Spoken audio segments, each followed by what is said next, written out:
What's up, y'all? This is Be Better Than Your BS with Risha Grant, the people's champ. No fluff, no filters, just real women with real receipts. Talking leadership, life, pressure, purpose, and what it really costs to show up fully. Whether you're climbing the corporate ladder or building something of your own, if you've ever felt too much for some rooms and not enough for others, pull up a chair.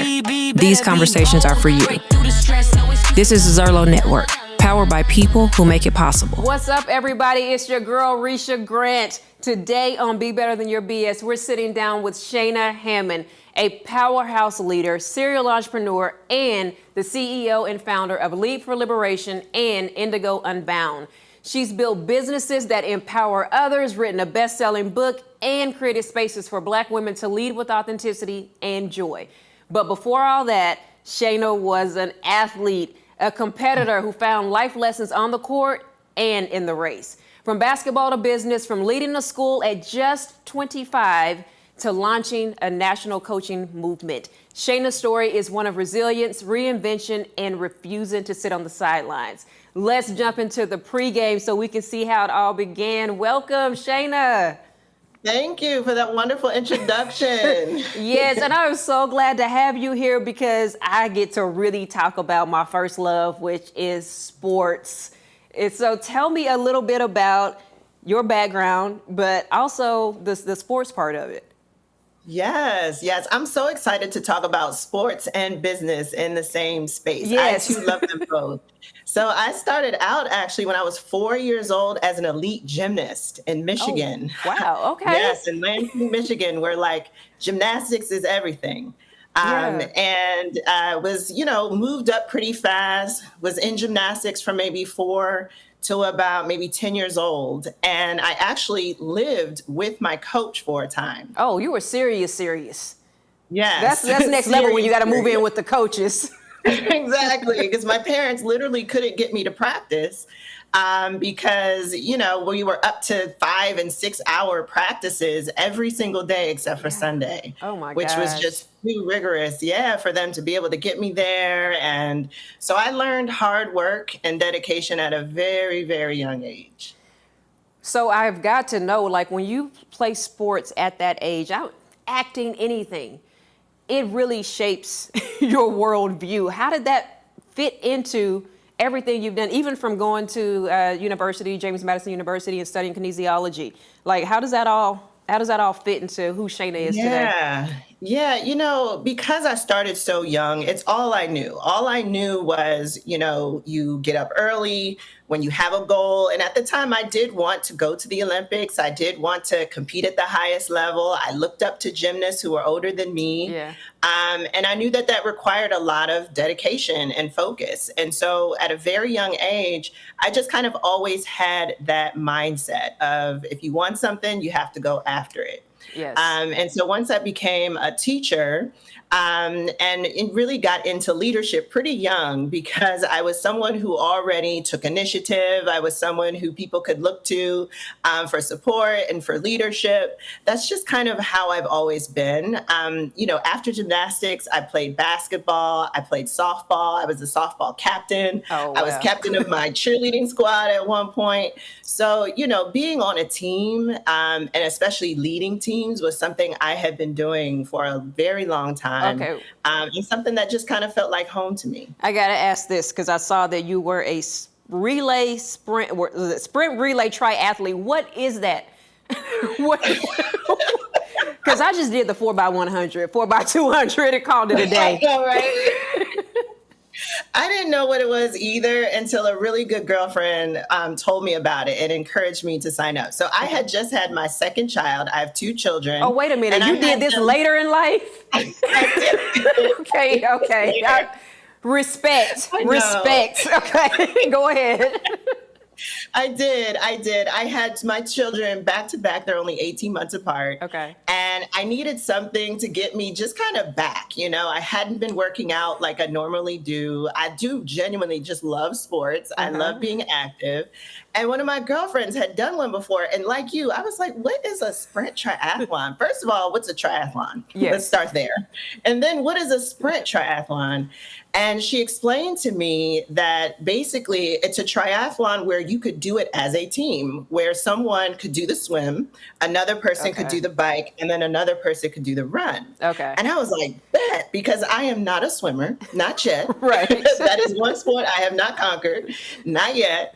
And so I said, I really would love to get on a bike, though. I haven't ridden a bike since I was like 9. So I was like, you know what? I'm going to cycle and I need to run. Like I do need to do some cardio, and cardio is not my favorite. Yeah. So, but there's nothing like a race, like a competition to motivate me. So I said, you know what? Sign me up. So my girlfriend did the run and I did the bike, or she did the swim, and I did the bike and the run. So that's what a sprint triathlon. Wow. See, I thought you say that again. Say that end part again. And we ended up doing that together. We did that 4 times. We did that for 4 years. Oh no! See, I thought it was earlier in the game. So your level, my level of respect for you just like really went here. So what lessons did you learn as a young athlete that showed up later, because you became a principal at just 25 years of age? Did the kids even respect you at 25? Because you still look so young today. Then they're probably like, whatever. They did. They straight up thought I was one of the students at first. It's hilarious. Whenever I wore like the school uniform, yes, a parent came up to me and said, "I'm looking for Miss Hammond. Can you tell me where she is?" It's like I'm her.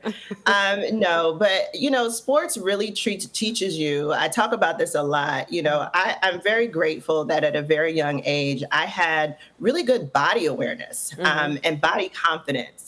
And so I'd always, I learned gymnastics teaches you to be aware of kind of where you are in time and space. And I didn't realize until looking back later how that really gave me the confidence to step into a situation like being a principal for the first time at 25. I just applied the same kind of principles I had learned really early on of, okay, I do need to focus. I need to learn a lot about people, about leadership, about systems. And so I read a ton of books when I wasn't in front of my staff. Right. I called people. I had about 4 or 5 lifelines, people who had been in leadership for a while. And I would say, hey, here's the scenario. What would you do? I had a coach at the time. That was one of the very first things is I hired a leadership coach. And then, you just have to do it, Yes. just like Nike. It's one of those things you learn by doing. And I just used my inner confidence that, sports had given me, and just kept learning along the way and up, down. Yes, definitely.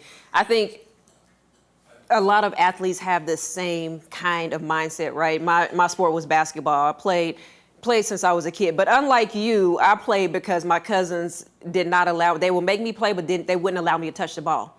So it was one of those things where they needed an extra person, and I'm sitting there, and they had to like keep an eye on me. So it's like, you come get on the court, and then don't touch the ball. Accidentally came my way. They were like, hurry up, give the ball back. You can't touch the ball. So I was like, I'm gonna teach myself basketball.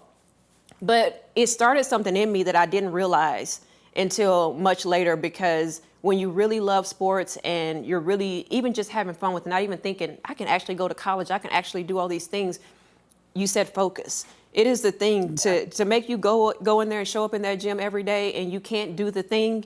You're shooting the ball and never goes in the hoop. Maybe you're doing a flip, you can't land on your feet. Sports is such a good trainer for life, because you keep doing it, you keep trying it, you keep going. Some people don't. Some people like, this is not for me, which is fine. But I think it instills in you how you're going to run your life as life moves on. Was there a coach, a teammate, or a sports moment that really shaped your leadership style? It's interesting. I'm so glad you shared more about that, because it also brought me back to my basketball days. So, I started basketball later in life for most kids. So I quit gymnastics, when I was 10. I didn't really pick up a basketball until I was maybe 12 or 13. Okay.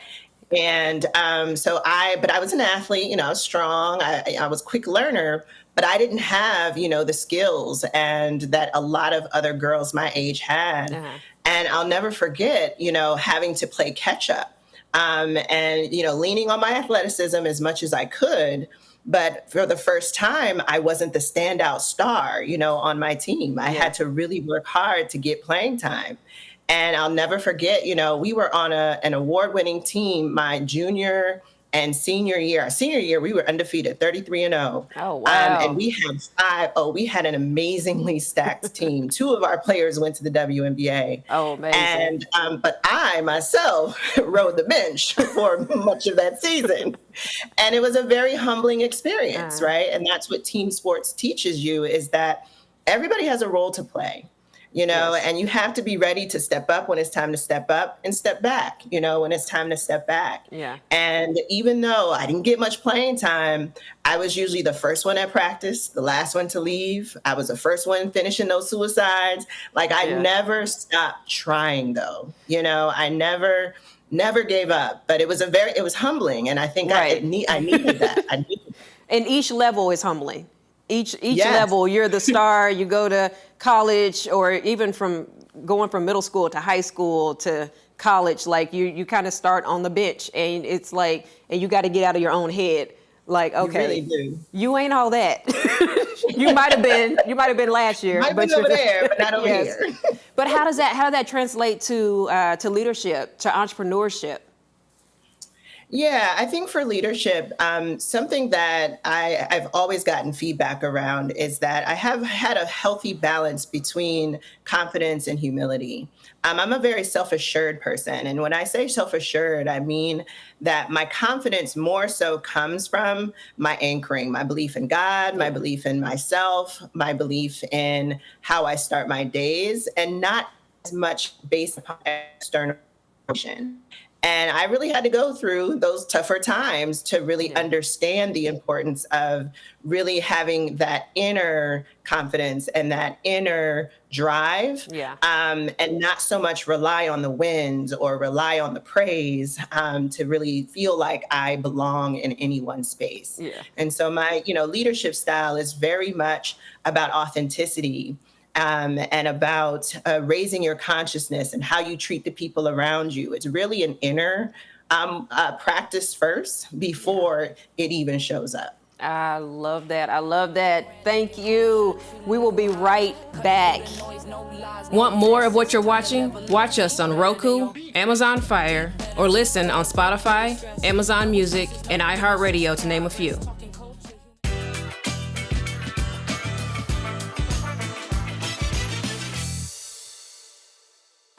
All right, y'all, we stretched it out on that one. We warmed up. Now we are about to run the play. This is where Shayna made her biggest moves. So sports teaches us to leave it all on the court. Founding Lead for Liberation and then Indigo Unbound were huge plays. Share with us a time when you had to give everything you had, win or lose. Oof, you're taking me back to gymnastics days now. Yeah. I was trying to learn a new skill on the high beam. High beam was my weakest event. It was the event that really stirred up the most fear in me. And I had to do a series, 2 back handsprings in a row on the high beam. And I was so nervous. I thought I was getting away with it. I would always kind of go to the restroom when it was my turn. I would make excuses not to go. And I thought I was winning. Like, sometimes I would switch rotations and didn't have to do it. And then one day we get through rotations and I'm like, ooh, I didn't have to do it today. I think I'm good. Yeah. And my head coach says, all right, everybody, it's 9:00. Everybody's, it's time to go. He said, everyone can leave except Shayna, you're with me. And then I look over into the stands. My parents are gone. He said, I sent your parents home. You're staying here with me, and you cannot leave until you stick 10 series on that high beam. Oh, no. And I was like, no. The tears started welling up. He's like, wipe your face. Get up there. You're going to move through this fear. And we stayed there. There was no one in the gym, just my coach and myself. And he stayed there for an additional at least 2 to 3 hours until I stuck it 10 times. But I will never forget that first time that I did it, because I did not believe I could do it. Yeah. I was like, there's just no way. I'm not ready. And I'll never forget the feeling. He said, you can do this. I wouldn't stay here if you couldn't. and I stuck it. And I will Wow. net that feeling of, oh my goodness, Yeah. I can do this. And of course, every single time I did it, it got easier and Yes. easier. And it's just like the most beautiful metaphor of life, right? Like you Yes. just have to do things scared. And then once you do it, it becomes easier and easier and And easier. talk about coaches for a second. I mean, we know there are bad coaches and there are good coaches. And what Right. I've always learned from my sports days and even coaching is that you have to understand your players. You have to Yeah. understand the kid that can stay for 3 hours until they stick a move.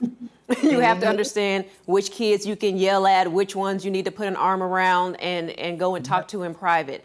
Coaching is super important. I've seen bad teams, horrible teams become best teams because they have a good coach. So we got to give it So up true. for the coaches out there that are really doing it from the space of I want to see this person get better. How does Yes. that how does that pivot act as a strategy when business is not working? Oh my goodness. It's what I go back to. Just like you said, you have to know your players in business. You have to know your clients. You have to know Yes. your team. And your team has to match the client base that you're trying to reach. And so anytime we have run into a challenge, and we run into many of them, Yes. and we notice maybe sales are down and we're not sure which way to go, I've had to step back and say, okay, what are we listening well enough? What are they saying that they actually need right now? And how Mm-hmm. might we need to pivot our services to meet where they are? And then once we pivot the services, I have to look at my team. Is my team configured in such a way that we can deliver these services and still deliver it in a high quality way? Yeah. And sometimes the answer is no. And then that means we have to pivot. And so Exactly. I just literally pivoted my team. Pivoted my business model. And I'm getting better and better as I do it more and more. The first Yes. time was the scariest. I called them the dark days because I Yes. didn't know whether we were going to survive on the other end. And of course we did. We Yes. soared. But and now here I am at another pivot point, and I feel more confident because Yes. we've had to do this before. And so I'm So like, all right, I know what to do. We need to shift the business model, need to shift the team configuration, shift how we serve, our services, and then we're going to rise again. yes, yes. So let's get really real for a minute. You and I have been in conversation. This year Woo. has I can't curse on camera, so I can't really I cannot articulate this year. Woo. But we have been kind of just holding each other up and checking in with each other and Yes. checking in. There's not a lot we can say right now because it's I been so know that. crazy. So I know that as you were looking toward closing Lead for Liberation, Yes. part of my pivot is what I'm doing today. Hmm.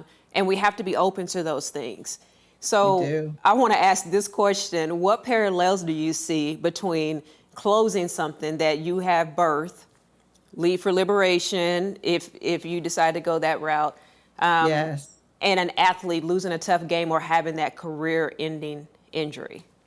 Ooh, it's tough because just like in sports, your sport becomes a big part of your identity, and Yeah. your business is like your baby. It becomes a part of your identity. And so there's a grieving process that Yes. has to happen and that you have to kind of honor. And it was so helpful to have you, as part of that process. I mean, there were times when I was angry. There were times when I was incredibly sad. And it comes and goes in Yeah. waves. Yeah. And but I always kind of stepped forward. I knew I had to just keep moving forward, and I did have to be okay with Mm-hmm. and consider letting it completely go all the Yes. way. And that's what brought up the strongest feelings, of anger and sadness. It's like, but I built this, and now because of external forces, now have to make a shift. And it Yes. was really, really, really hard to do. Where I am today, though, I'm so thankful. I'm not time has healed, and just some research, talking to different folks like you, Mm. other entrepreneurs who are pivoting. And I am starting to see, okay, there is a way for us to move forward and to shift our services from B to B to B2C. We're looking Yes. into a possible membership opportunity, but most importantly, a strategic partnership opportunity. Yes. And but again, it's that piece because it's so tied to your identity. Yeah. You have to be careful, and that's why I go back to that inner piece. I had to kind of remind myself and remind myself over and over again that who's really in charge, and I have a huge faith base. Right. And at the end of the day, if I still have it, that means it's still my assignment. And Yes. so I need Yes. to, find a different way that's going to work for both our team and it's going to work for our audience. It was crazy. One day we were on the phone and you were talking about closing Lead for Liberation. And I remember getting off the phone thinking, gosh, that can't even be an option for me because there's nothing else. What am I going to do? And I was talking to my partner about it. And then it hit me like out of nowhere a couple of weeks later, like it's already done. It's already done because you're not doing the thing in the way that you built the thing. That is gone. We've experienced a wave in the world of DEI that I've been in for 27 years. We're experiencing it in a way that I just never, you plan for the years that are going to be not that great. Maybe, income's going to be lower. You do not plan for total annihilation of a business. No. And so when you started talking about going through that grieving process, and then I started talking to my partner about that, and she said to me, "You're grieving." And and as crazy as that might sound, like, okay, money's not coming in, you're not on stage, you're a person that talks 60 to 70 times a year, you've spoken twice. Like, it already died, but I couldn't see it because the athlete in me says, you got to keep going, you got to play through the pain. When do we stop playing through the pain and realize it's time for a different play? Oh my goodness, yes. And that's where, for me, that's when faith steps in. And, and I just had to be ready. And that's what you were hearing me in my call to you about, I'm ready to let it go. Yes. And just constantly stepping in and asking Spirit, what will you have me do? At the end of the day, I understand, what it was is over. Regardless of how it happened, that chapter is over and I am here and ready and I surrender to whatever's next. And if that means letting it go, that means letting it go, Yeah. And I'm really grateful that, I have other businesses, and I am pivoting to those other businesses. So, Indigo Unbound is now my main business, which I've been waiting for this moment for a long time, where that is the business that I'm spending most of my time in. And so, and once we kind of identify that grief, that's when we're able to see like, oh, wait a minute, there's an opportunity here. There's something that's trying to emerge that probably would not have emerged if that hadn't come to an end. Yeah. Yeah. And I wish I had that much grace. I went kicking and screaming. I was not just like, whatever is next. I was like, hell no. Like I did this, no, I built this. With you for a minute. Yes, I'm like, I'm doing this because I don't know. I didn't know how to allow something to go, because that's one thing that I honestly think in sports that we have to figure out is sometimes you don't need to play through the pain. I don't think that's the best thing for us to learn. I think sometimes you need to go sit down and deal with the pain. And then one of the things about me is my word for the year was unshakable faith. And my partner kept saying, stop saying that God not unshakable faith, because you're going to face all the things so that you can be tested in unshakable faith. So true. It's so true. You get the opposite so you can demonstrate it. I know. Yeah, yes. So you got to be really, really careful what you're praying for, what you're meditating on, what you're putting into the universe, because it has a way of backing that thing up on you. So, I mean, it really does. And, we both shared that practice where my word last year was surrender of all words. And so I was already kind of in this mode of like, well, I guess I got to surrender that too. you Yes. know, and so many things were placed in my path to actually surrender. Yes. And it was a process. It was certainly not overnight at all. You know, I've Yeah. been on a spiritual journey for decades now. I mean, for a really long time. And I didn't realize how much from sports, while I'm so grateful for what sports have brought me. But to your point, there are some things about being an athlete that I've had to heal. And part of that is pushing through pain. Right. And some of that is also, you know, working too hard or working too much, you know, and really Yeah. understanding that, oh, wait a minute, there is a law of least effort. What is that? You know, like my coach would have been like, what is that? Okay, before The you tell law of us, what? we're going to have to cut and we're going to come right back so you can tell us a little bit more about that. Okay. All right. Want more of what you're watching? Watch us on Roku, Amazon Fire, or listen on Spotify, Amazon Music, and iHeartRadio, to name a few.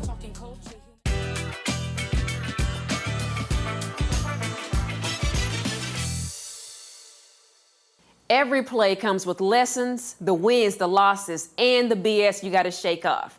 So we're about to hit the post game. Now, looking back, the biggest lesson that sports taught you that you still rely on. Ooh, the biggest lesson that sports taught me that I still rely on. I mean, I think it's really just, it comes back to that when you are hurt or when the play doesn't work, you really don't have time to kind of wallow in it. You have to Yeah. pivot, you know? Yeah. And there are so many challenges right now, Yeah. you know, external, internal, so many challenges. And while I have learned to, you know, allow myself time to feel and to move through emotions, you have to act. You Yes. know, I'm so glad I'm not someone who will kind of stay still too long. Mm-hmm. I know that at some point I just have to get up and do it scared and do Yeah. it imperfectly and just, you know, rely on the fact that I'm going to receive some feedback and Yeah. to implement that feedback and then try again. And sports really teaches you that over and over and Yes. over. There's always a new skill. There's always a team that you know, didn't anticipate was as good as they are, Yes. you know, and you got to dig deep. You know, you made me think of something. In sports, things move really fast. You have Yes, a 30-second timeout or a 60-second timeout to draw up a play, and you got to go do the play, win or lose. that part. It's making me think about business. Should we be taking all the time that we're taking, or should we draw the play up and get out there and run the play and win or lose? Because at least you know next time. Because I know I've spent way too much Yep. time running the play, drawing the play up. Mhm. I've spent way too much time drawing the play up. Sometimes you just got to get in the game. That part, yeah. And it's the scariest, it's the scarier route, but it really truly is the route to go, you know, Yeah. is to act and just trust that you have enough information at the time and just move. And things more so have worked out when I've done that, as opposed to when I have ruminated, done more research, Yes. gotten another certification. It's like, you know what? Enough with the certifications, enough with the sessions. Just do it. Just do it. So I want to get into this strong Black woman schema, because you talk about that in your book. So first of all, what is it? I'm going to let you answer Yes. that. What is it? Yes. I'll start there. What's a strong Black Yes. woman? The strong Black woman schema is a construct that was actually born out of white supremacy. So it's this belief system that Black women are expected to be both the hardest working person in any one group, as well as the most self-sacrificing person. So taking it all the way back, you know, to when we were enslaved, we were expected to, you know, work in the fields at, you know, insane hours, as well as take care of the plantation homes family, and to put all of our emotions, all of our needs to the wayside. That has manifested century over century, generation over generation, still today, as Black women oftentimes being the strong friends, oftentimes being the high achievers, the ones who we turn to when there's a problem, there's a challenge. We ask Black women to step forward, and we oftentimes do. And we do that at the cost of our health. We do that at the cost of our emotions and what we actually really need. And what it's done is But on the flip side, it's made us, it invites us to be very hardworking, Yeah. to be self-sacrificing, to silence when we're really, in pain or tired or exhausted. We push through. Hmm. And so when you take that schema on top of the fact that I'm an athlete, those pieces around the Strong Black Women schema were so hard for me to break through. And I Right. truly believe we're here to teach what we're here to learn. And Yes. so created, a program and in a space where I can invite other Black women just like me who are working to shed some of that conditioning that that tells us that we can't rest, that we can't put ourselves first and really, tend to our self-care, and really treat ourselves with more kindness and humanize Yeah. ourselves. It makes me think of my grandmother who used to say to me all the time, you need to know more, you need to dress better, you need to be, just basically, you need to be more. And Right. you carry that even if you don't think about it. And then there's an old gospel song called 99 and a half won't do. And my grandmother, we literally put that on her tomb because she would say that to me all the time. 99 and a half won't do. You've got to give Yeah. 100 all the time. Yeah. Now, while it helped shape me, and I think about that all the time, like, you're not giving enough. You're not giving 100%. Yeah. Sometimes you need to go sit down. Yes. You need to go Yes. sit down. You need to rest. You need to, it's another thing. I know I keep bringing my partner up, but one of the things I've learned from her is rest Yes. because she rests. I don't really, I don't really rest. It's like, let's take a nap. I'm like, I can't take a nap. I don't even know how to take a nap. I'll just lay there because I feel like, especially in this time in my life where there's so much transition and things are not going in the way that I would like them to be going, rest seems like the last thing on earth that I need to do. But when we went on vacation, I rested. I mean, I was in the bed by 9. I was taking naps all day. Like, she wasn't even taking naps. I realized I was exhausted, and so I'm resolved to really work hard in making sure that making sure that I rest, because one thing I realize is it makes the mind stronger, to It be able to really have does. be able to have that space. So how do we balance, right? Endurance and rest, two of the things that athletes have to balance. How does that show up in your current leadership philosophy? Yeah, the other thing in addition to rest is self-compassion. So I've also learned to pause and celebrate a little bit more. Yes. We talked about how as athletes, we're fast movers, we're fast processors. We're like, all right, what's the next play? And that translates into business. Okay, what's the next play? Oh, that was great. We just killed it with that client. Okay, where's the next client? And Yeah. it's like, well, where's the pause? Yes. Where are we celebrating? So we've tried to do a better job, and I know personally I've tried to do a better job of pausing and celebrating and acknowledging the milestones that we have been able to celebrate. Yeah. Because I want to be at this for a while, and in Yes. order to sustain myself, I have to pause, and I have to give myself permission for my 100% also Yeah. to look a little different on different days. Yeah. Because Super it's important. just, it can't look the same way every single day. I'm a human being, Yeah. and just have to give myself that grace. In 2016 was a tough year, and I remember going back reading all of my journals, and I realized that I had only written down the bad things that happened in business. And it depressed me, right? Because I'm just like, why am I still doing this? Like, obviously this is not working. And I had not stopped to smell the roses. I had not stopped to toast. So now when I journal, I put in the good stuff along with the bad stuff. Because if I ever have to go read that again, I need to know something was working.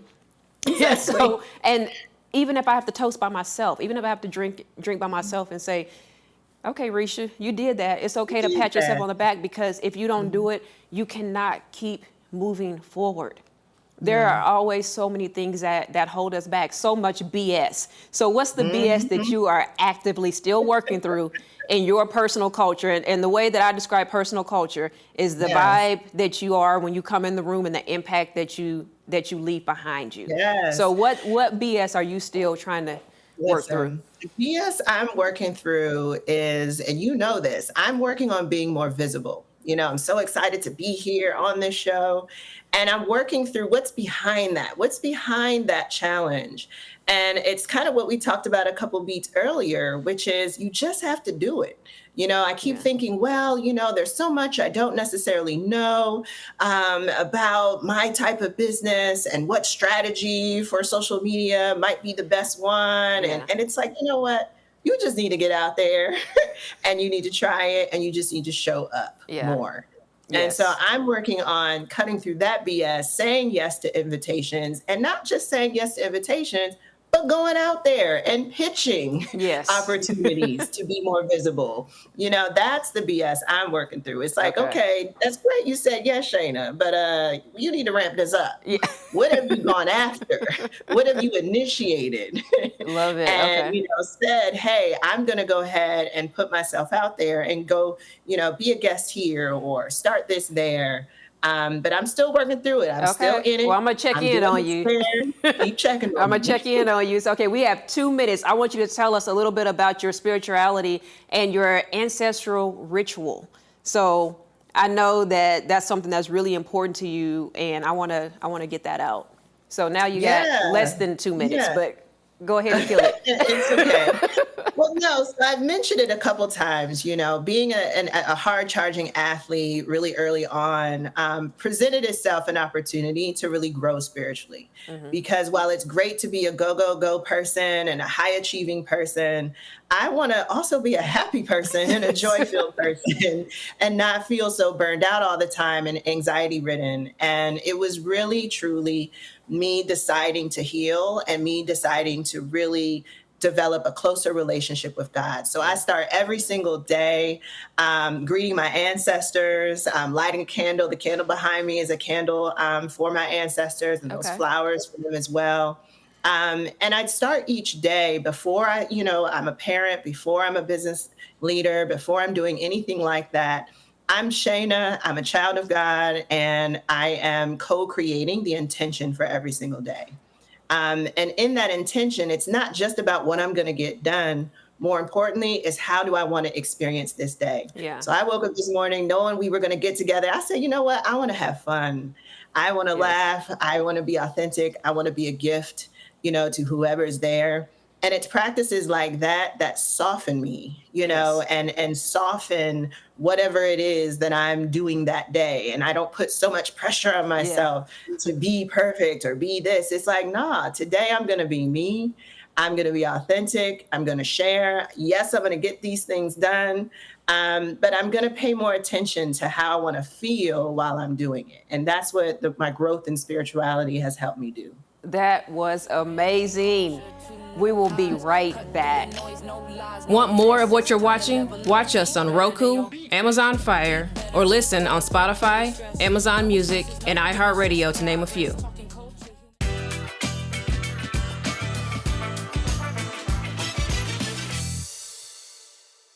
We ain't done yet. You know the real fun starts in overtime. These are quick hits, no filter. Let's go. Who is your all-time favorite basketball player and why? It's got to be Michael Jordan, right? Like, gotta he is the greatest. I'm not accepting any comparisons.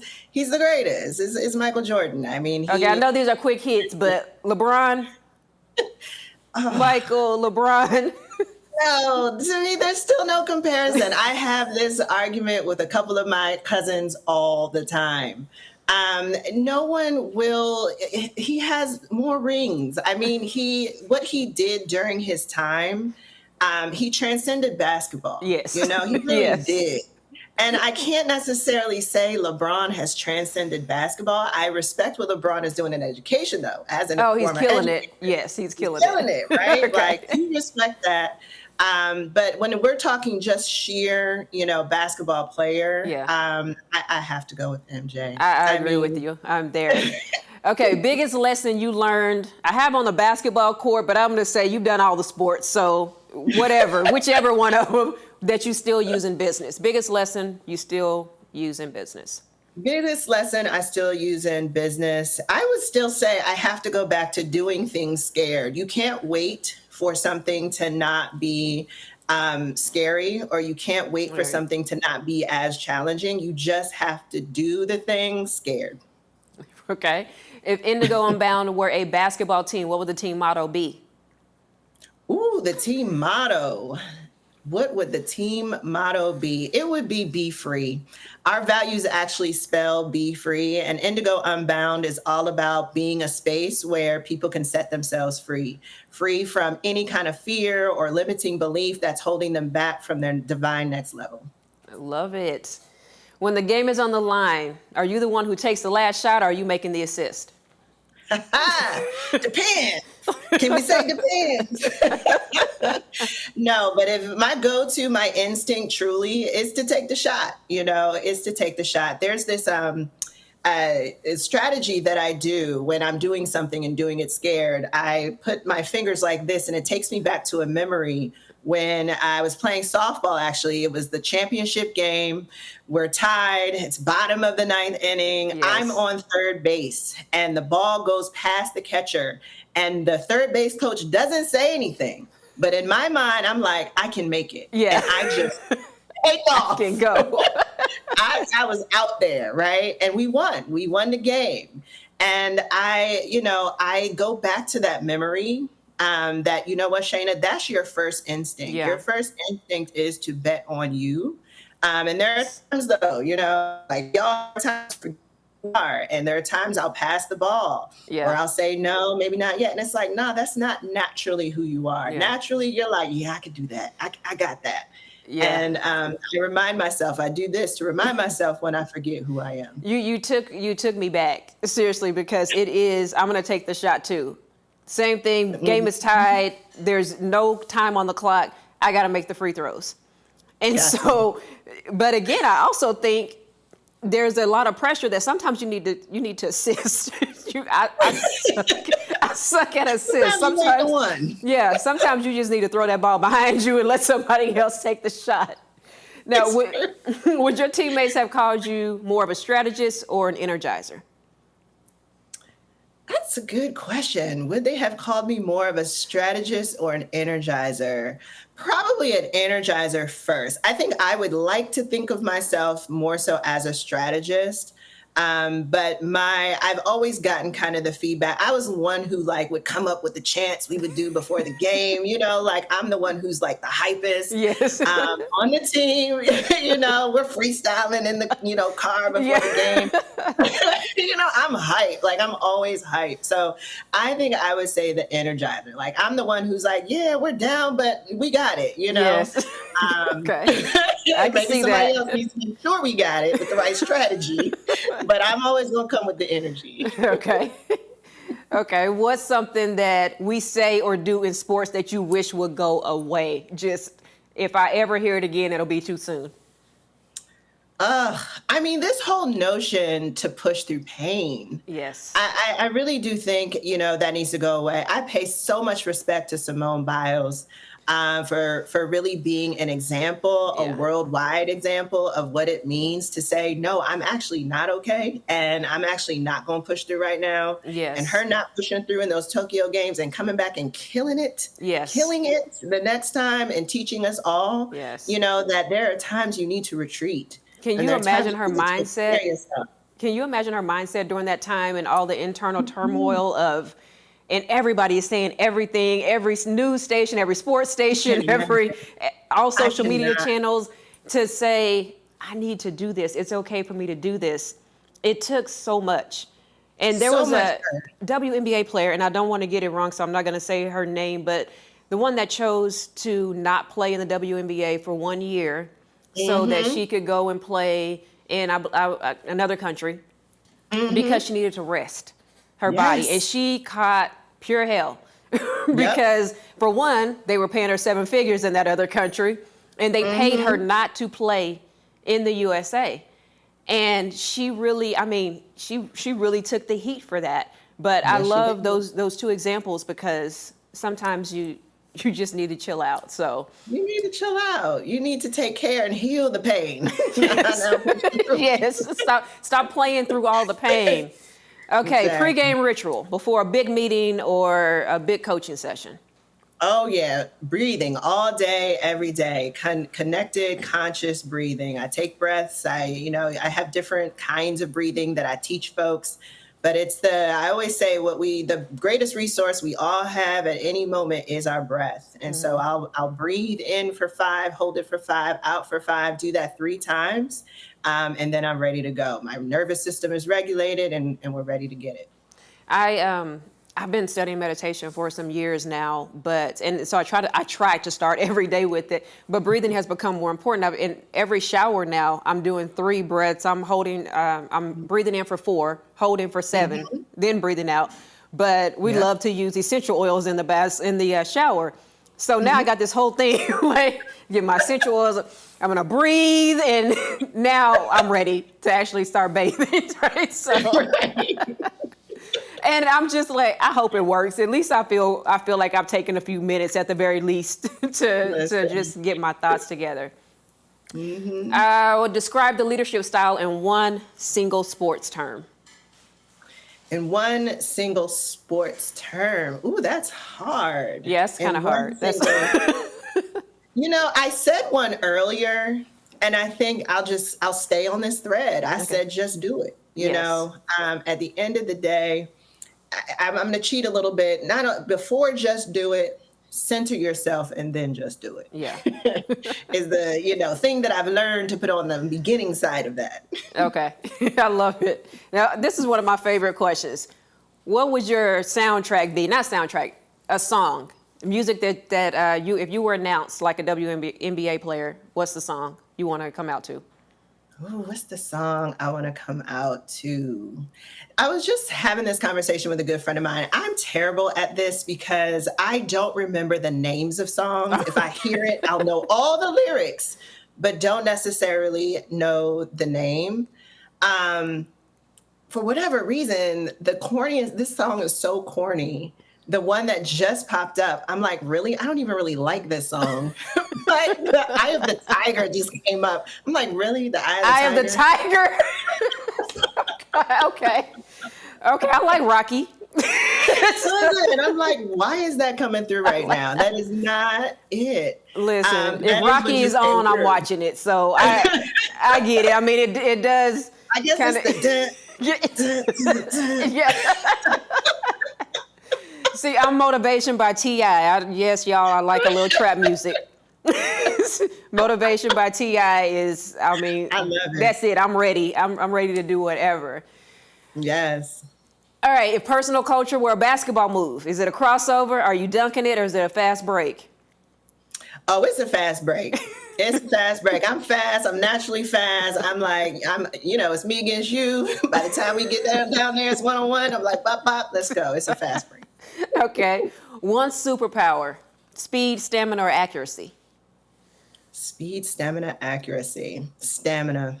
Stamina. Yeah, definitely stamina. Yeah, and that goes back down to my spiritual practices. That's what's giving me stamina. Yeah. Yeah, for the long haul. You gotta have the long haul. Gotta be here for the long haul. Game day snacks: sweet, salty, or both? You know what? I'm a savory person, so salty. Yeah, okay. I'm a popcorn girl. I want a little something with a little twang to it. Okay. What is your go-to self-care routine after a long week? Ooh, journaling. I have to get it out of my head. There's nothing like just stream of consciousness. And I'm talking to God the whole time, this is what's going on. This is what's going on. I need you to take this. I need you to take that. I tried everything here, and just trusting and having unshakable faith that God really does have it. Yeah. And I no longer need to carry it myself. Okay. If you could have courtside seats to any historic basketball game, which one would it be? Ooh, which historical?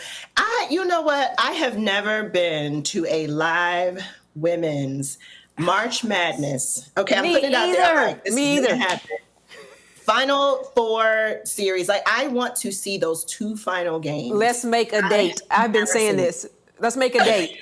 We are going. Yes, this is happening. Okay, the fact that it's yours too, it's happening. Okay, that is happening. Okay, if you were not in business, what sport would you play professionally? Basketball.